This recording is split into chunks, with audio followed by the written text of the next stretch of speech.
Hi friends.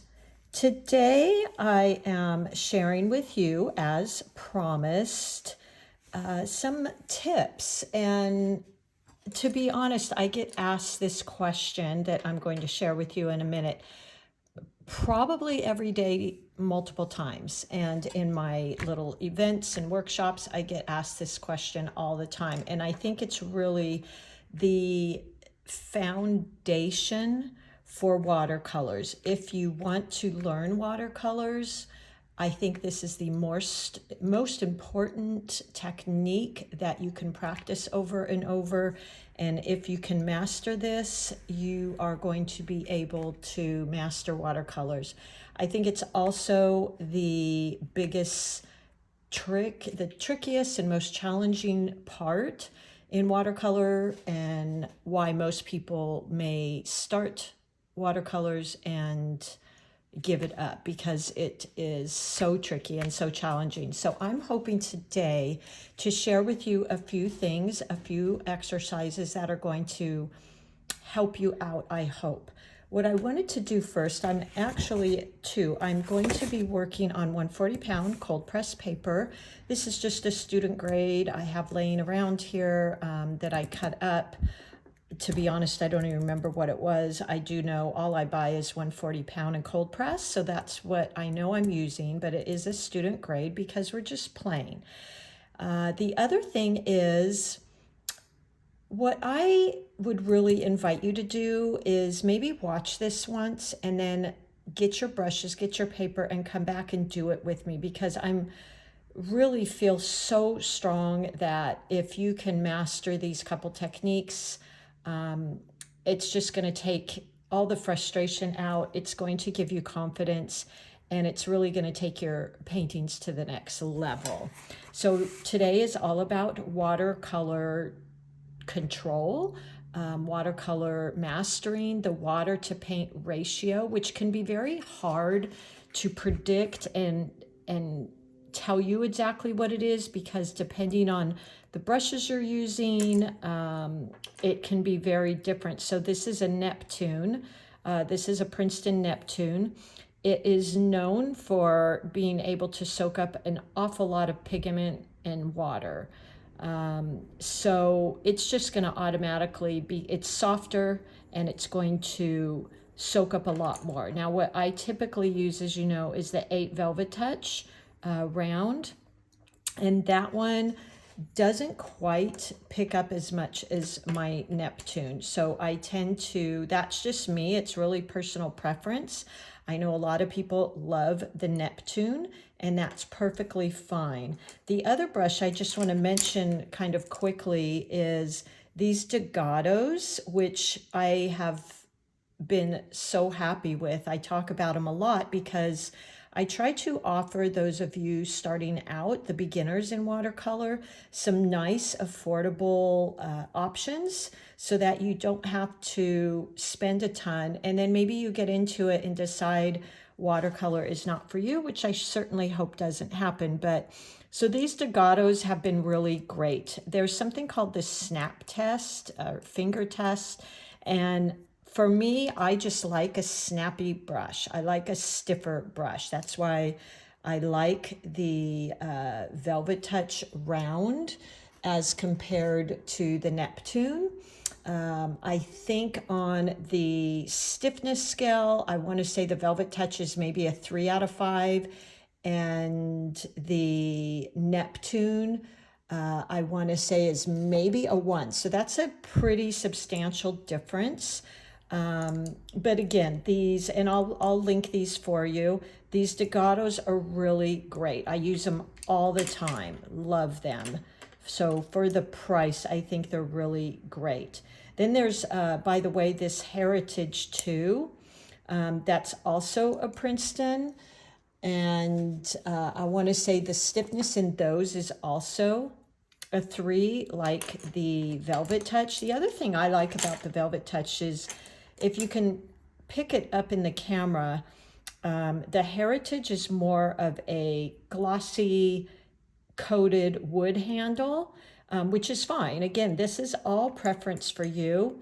I love the feel of the Velvet Touch. It's soft, it kind of feels velvety, and the price point is really great. So I just have found myself gravitating towards that 8 Velvet Touch. So there's that.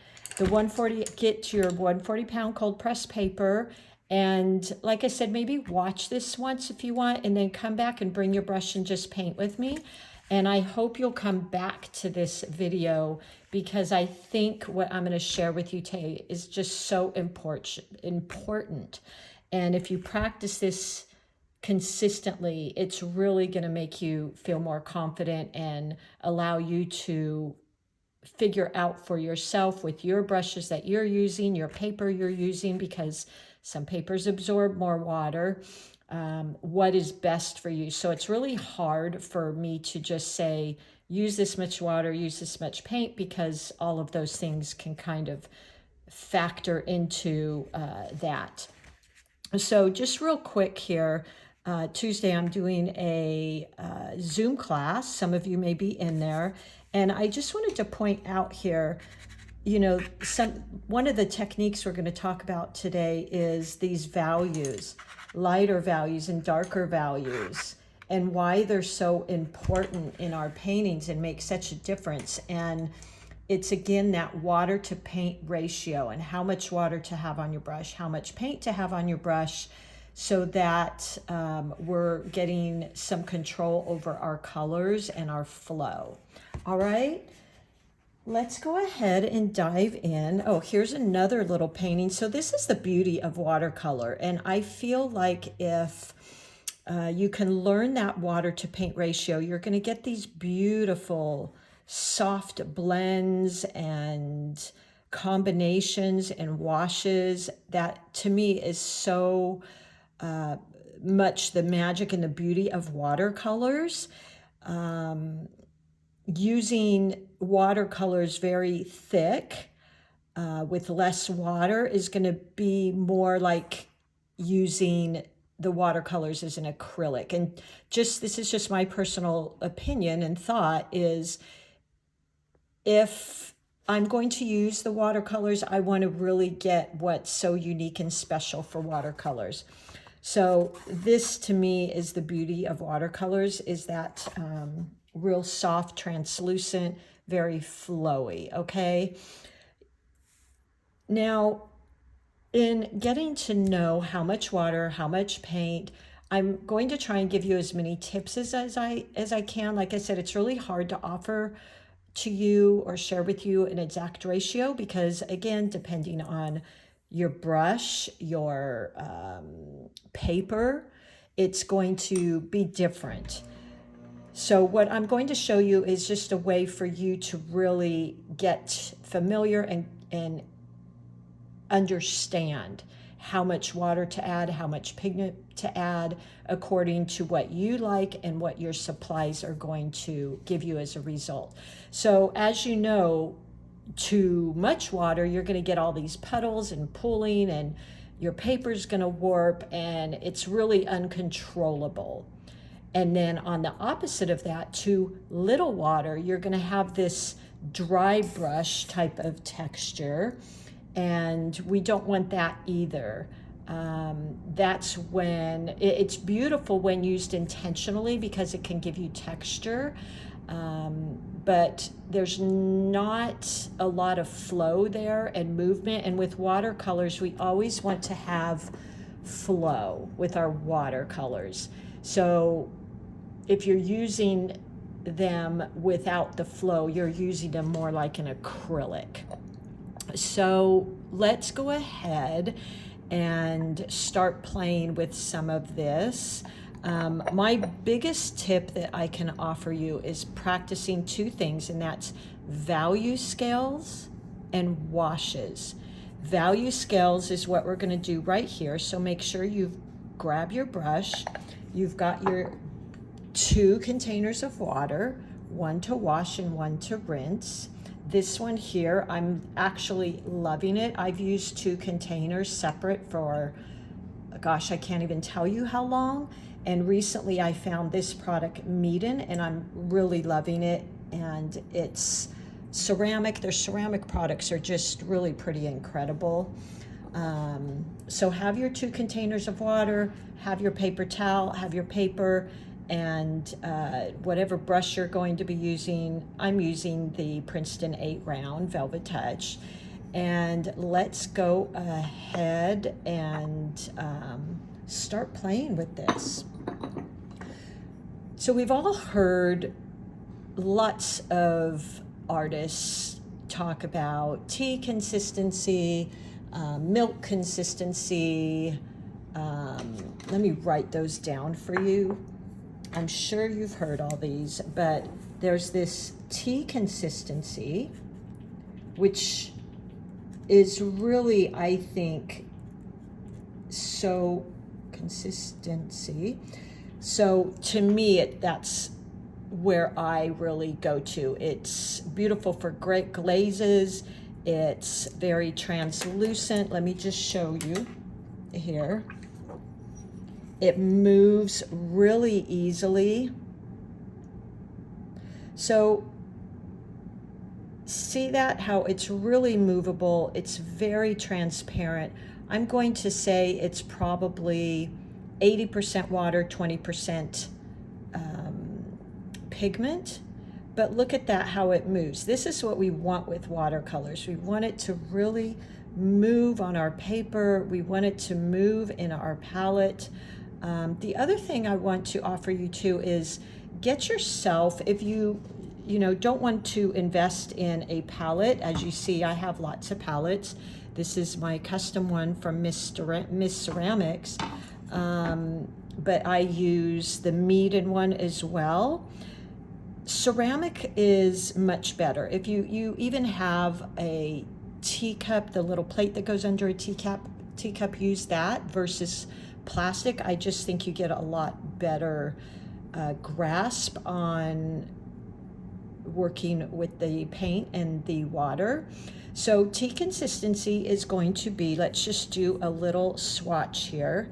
So I put a dab of paint in here, and then I went in with my water, and tea consistency is going to be thin. It moves easily. It's like a glaze. It's translucent. You can even see the texture and the white of the paper showing through it. Okay, this is perfect as far as water because there's no puddles, there's no pooling. I can move it around really nicely. Remembering we can always go darker. There's ways to go lighter, but it's a lot harder. I feel a possibility of damaging your paper because the paper is textured, and cotton or even pulp, it still can be ruined if you work with it too much. So this is that beautiful base layer, tea consistency. It's about 80% water, 20% pigment. Okay. If I move on to, and I'm going to use these same terms that everybody seems to use, milky. My pen isn't working. 1 second here.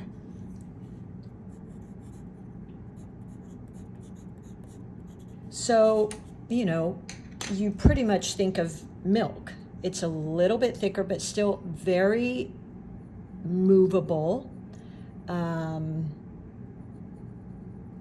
Translucent, and I'll show you here. So this is about 70% water, 30%. And really, how do we really know that? But that's kind of what I feel. So it's a little darker value, but it's still, look at that. It's still moving rather freely. It's still translucent. I can see the ceramic under it. And when I lay it down right now, I'm still going to have that beautiful translucence to it, and it's going to move around still very easily.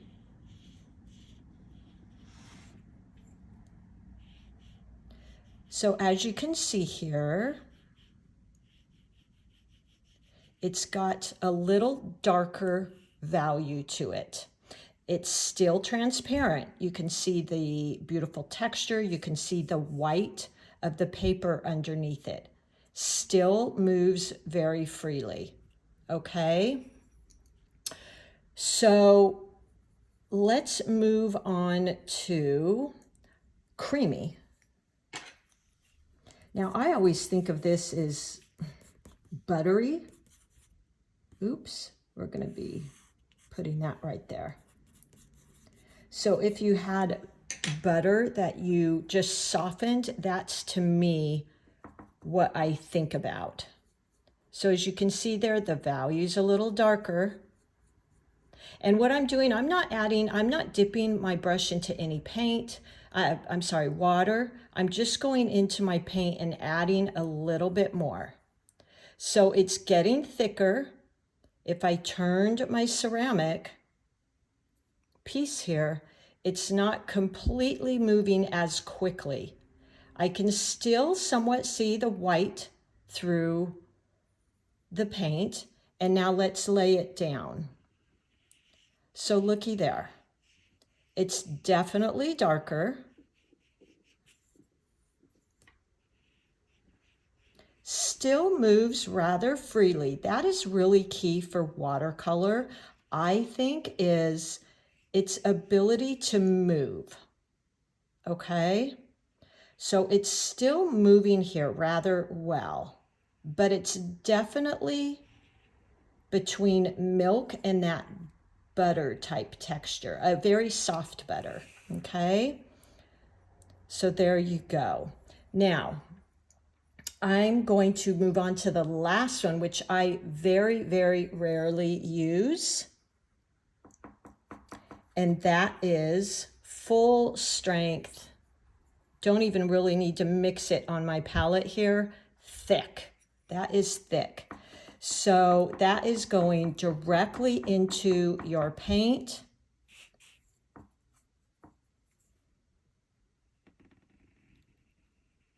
And onto your paper. It's not real movable. It feels very much like acrylic. Now I know for all of you that love acrylic, I know you can add water and dilute acrylic. The thing with watercolors is if you're going to use acrylic, to me, I would just use acrylic.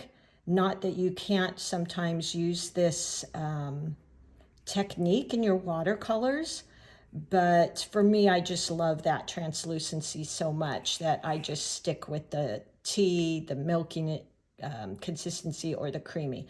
So this really is like a 90-10.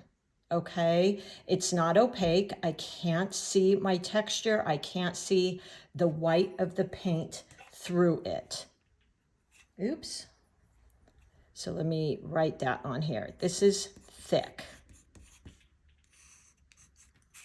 No translucency. I've lost that. Now, definitely there is ways that people will use this. Another way to use this is dry brush, just like that, which absolutely can be used. That is good for grass, for an ocean. It can look like sparkles. So there are purposes for all of these. What I'm trying to show you here is just get used to playing with how much water to paint ratio to achieve these. Okay, let's just spin this upside down. And what I want to really ask each of you to do over and over is to practice these value scales, because you're going to get used to what it feels like. And that's what this really comes down to. It's hard for me to tell you exactly how much water to paint, again, for those reasons I shared. It's really you getting used to what it feels like. So I would invite you to take a whole sheet of paper and let's just, you can go dark to light or light to dark. Really doesn't matter. What we want to do is Again, start with either the light or the dark, and you're going to work backwards. Okay, so if you're starting with the darkest, which for whatever reason, that's usually where I start. And we can even put this in my palette. So it's moving on here because this ceramic is pretty slick, but it's very thick, very, very thick. I've got 90% paint. I didn't wet my brush. Watercolors are hard unless you're using a tube. So you have to have a little bit of water and just start getting used to what it feels like and create maybe 5 squares. And we're just going to continue to add water and get used to what that feels like. So here is that dark, dark value. I can't see the paint through it. I mean, I can't see my paper through it. It's very opaque, much like acrylic. Again, there are uses for this. I don't typically paint with this. I'm always very transparent, but that's just me. Now, I'm going to go in and I'm going to add maybe just a tiny bit of water here. So I dipped my brush in. I just tapped it on the side, and I'm going to go back in here. I've got a little bit more water now in here. And this is really playing with it. Get used to how much water it takes to lighten it.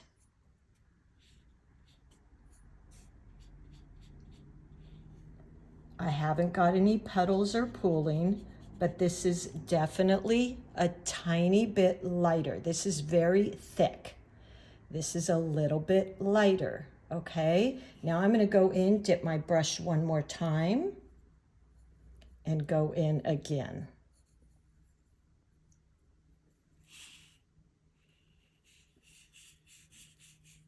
There we go. And it's even lighter. My paint is very movable. That is key in watercolors, is that consistent movability. So this is very subtle changes here. I'm going to go into my water again. A little bit more water on my brush. Back into my paint.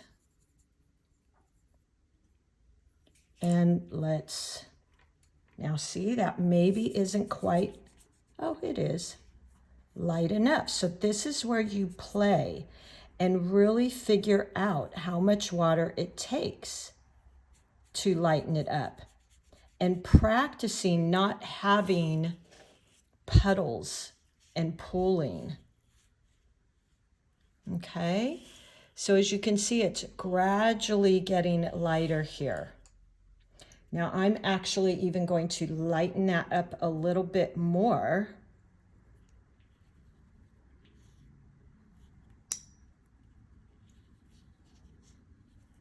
Because we've only got one more here.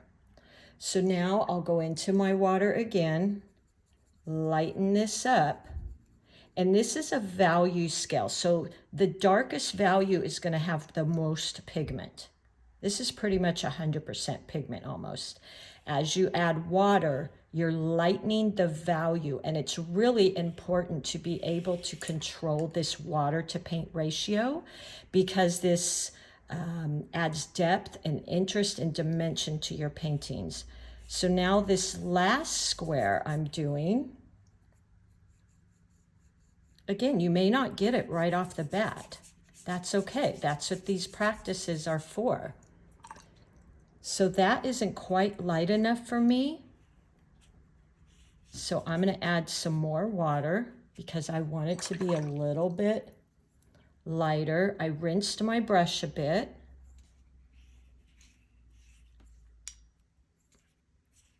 And went in. And there you go. Now this could even get lighter. It could get where it's really, really light. So there you go. you've got this value scale. You do this over and over, sheets of this, so that you get used to that water to paint ratio.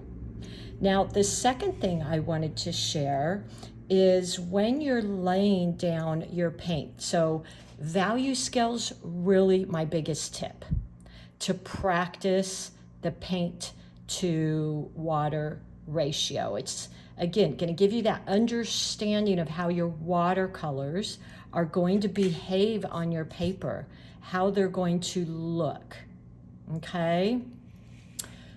The next practice, there's two that I recommend, are washes.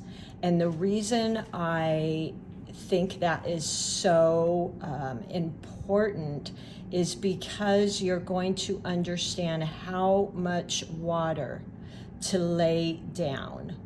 You're going to get used to creating that really shiny glossy sheen when applying to your paper, and being able to learn, okay, that was too much water, I've got some puddling and pulling. When you have that puddling and pulling, your paper might warp, it's a lot more uncontrollable. So we want to have just this nice, beautiful, glossy sheen. All right, now there is ways that you can pick up that puddling and pulling, and I'll share that with you. But it really, this is all about, it takes time to get this feel. And that's why it's so important to practice these values and washes, to play with different ratios, 50-50 water, 75-25, you know, paint versus water, and see what your preference is. See how to control those colors. So let's move on to flat washes. And let's just lay down our paint into a square. And our goal here is to lay down your paint in a way that, again, like we did here, it's got the same consistency everywhere. So right now, if you can see this, we don't want these puddles and pooling, okay? We want the entire wash to have the same wetness, to have the same consistency in color. This is really a great exercise to understand how much water. So if you've got that puddling and pooling, you want to dry your brush off. I don't have a paper towel here. Just tap it off on a piece of paper towel and go in. Let me show you. So if you've got something like that going on, we don't want that, okay? If you want your pigment, your color to be darker, add more pigment to water, not adding more paint necessarily. So if this happens to you, tap off your brush on a towel, go in and pick it up. Tap on your towel until you're able to create that beautiful, even, consistent wash. It's shiny, but if I turn my paper, it's not pulling onto one side. So this is what you really want to practice, that evenness, that consistency, no dark or light blotches. That is water control. Now you can also practice a gradient or graduated wash, and to do that, just grab your paint and let's go in with a darker, just meaning you've got more pigment versus water, like that. I still don't have pooling, okay? Next, I'm going to rinse off my brush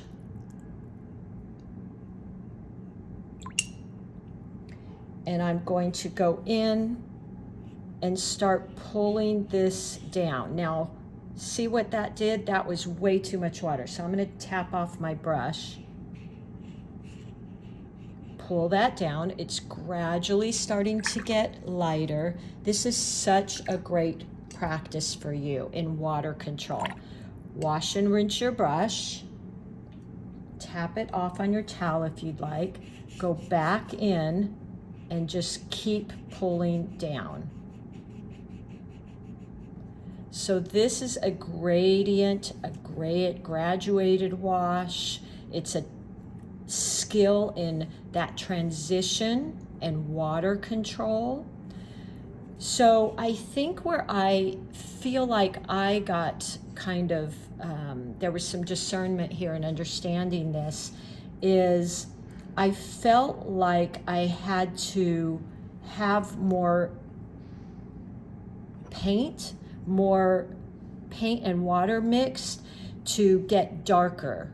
It isn't about that. Even with the dark color, you want to have that ability, that thinness, that flow with your paints. So I can get a very dark color with some flow, okay?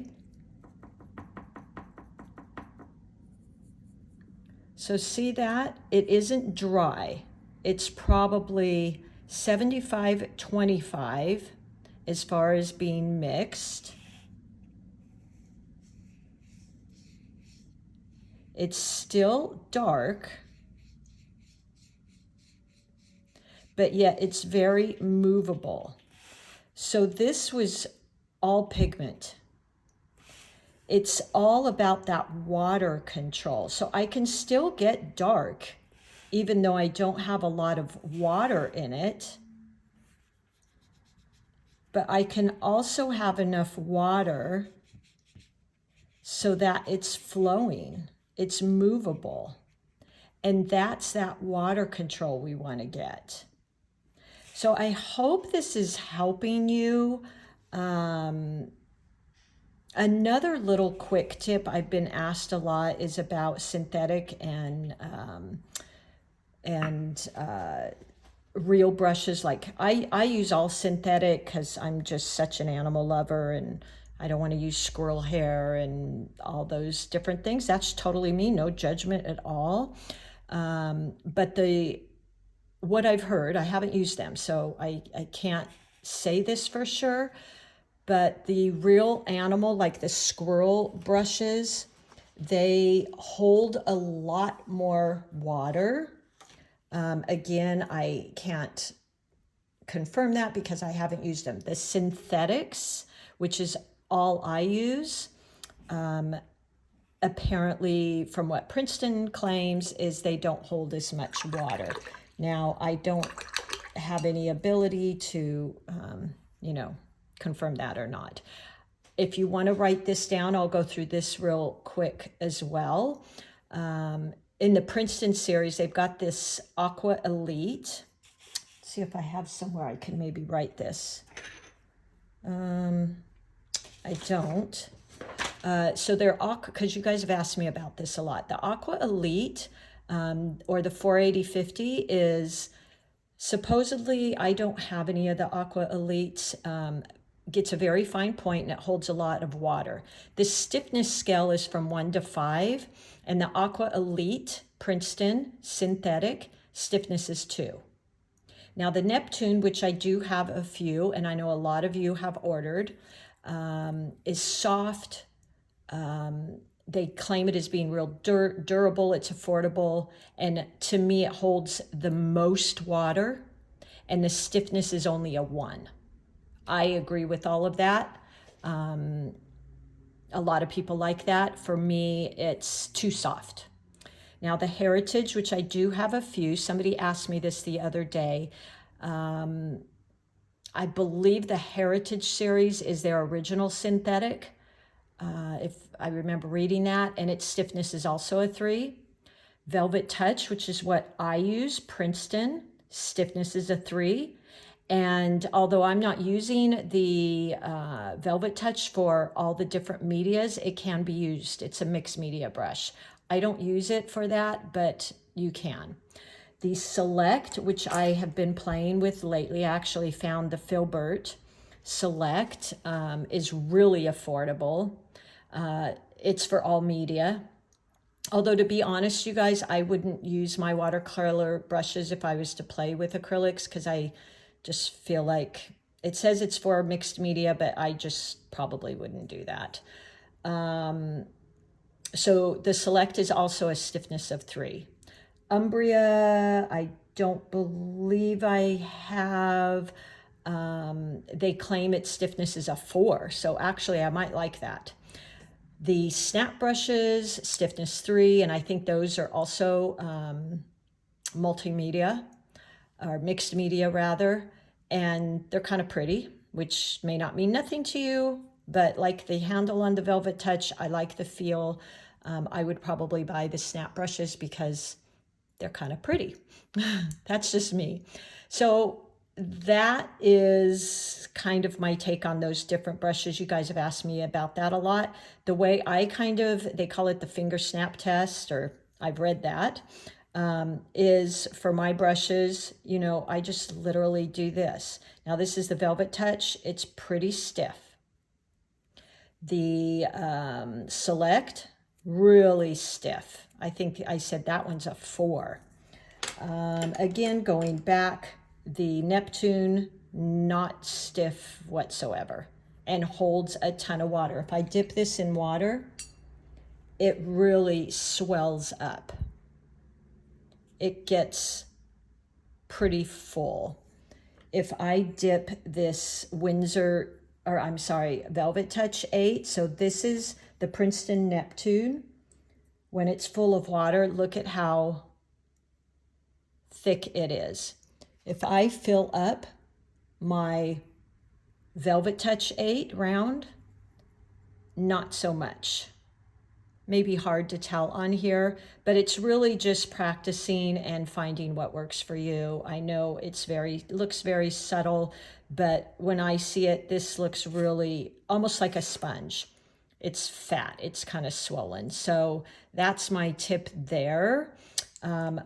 One last tip is when you are painting, always keep a swatch.